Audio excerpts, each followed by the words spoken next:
when I'm stretching right here, but when you're in this prolonged sitting position, you are kind of like your glutes area is kind of like a little bit kind of like always in.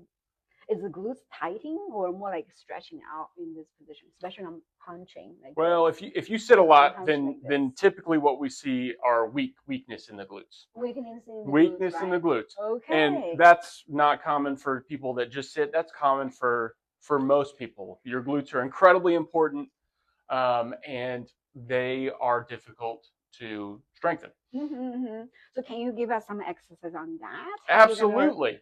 Strengthen your glutes. So you see that we are correcting all of the things around with sitting position, right? Yeah. So how is the glutes going to be strengthening?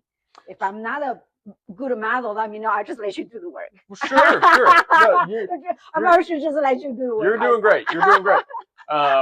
I know. Yeah, it's sometimes difficult to show on somebody else. So I find myself demonstrating these things all the time. And then, how about you just show us how you're doing it? Sure. So I'm just using the camera, catch you. Hey, this angle is not good. But when you're doing it, just thinking about someone who is new, like me. Sure. I'm telling everybody needs to do exercise, but doesn't mean that I do exercise all the time. Yeah. So do as I say, not as I do. Yeah. Just imagine that you're a newbie, that you don't know how to do it. Tell us in the simple, plain term. Yeah.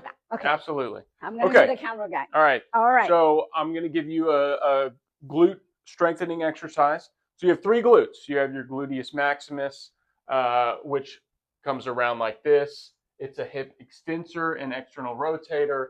You have your gluteus medius, which is a hip abductor, but it also helps stabilize the pelvis. So when I stand like this, if someone comes in and their hip drops like this, it's called a Trendelenburg, then that glute might be weak. So we're going to do a couple muscles to help strengthen those two. You have a third called your gluteus minimus, but it's a little bit smaller and underneath the glute med. Also helps with abduction. Glutes do a lot of different things, but those are the main movements. So our first exercise, I'll have someone stabilize on the wall. This will be for gluteus medius. Take the leg out to the side like this. Keep your foot pointed forward. You will feel it here, but you'll also feel it kicking in on that support side as well. Is the head, should it be looking down? Head straight ahead. Okay. So I would start off with 15 reps, both sides, 3 sets. 3 sets of 15. There's a lot of conversation about sets and reps and all that fun stuff. I typically, especially early on, stick in the what we call neuromuscular re-education phase. So we're not really building a ton of strength. We're just trying to improve your neural re-ed. We're just trying to improve brain to muscle function, and we'll worry about hypertrophy and strength training down the road. The next phase, or the next exercise, working hip extension. Head up, right? Yep, looking straight ahead. Okay.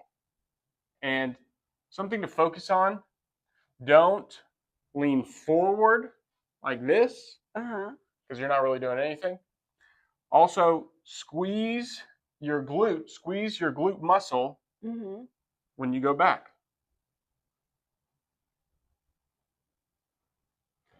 It's important that you stretch out your hip flexors first. Sometimes getting improved range in your hip flexors will help activation of the glutes. So I would start with your hip flexor stretch and then go into your hip extension, making sure you're squeezing the glute at the end there. Nice. That's awesome. This is all things about the glutes, or do we have any other things? For hip strengthening, there's tons of exercise. Oh my gosh. There's tons of exercise. Okay. So I can show some stuff on the table. I can show there's a lot of different things that we can get into. This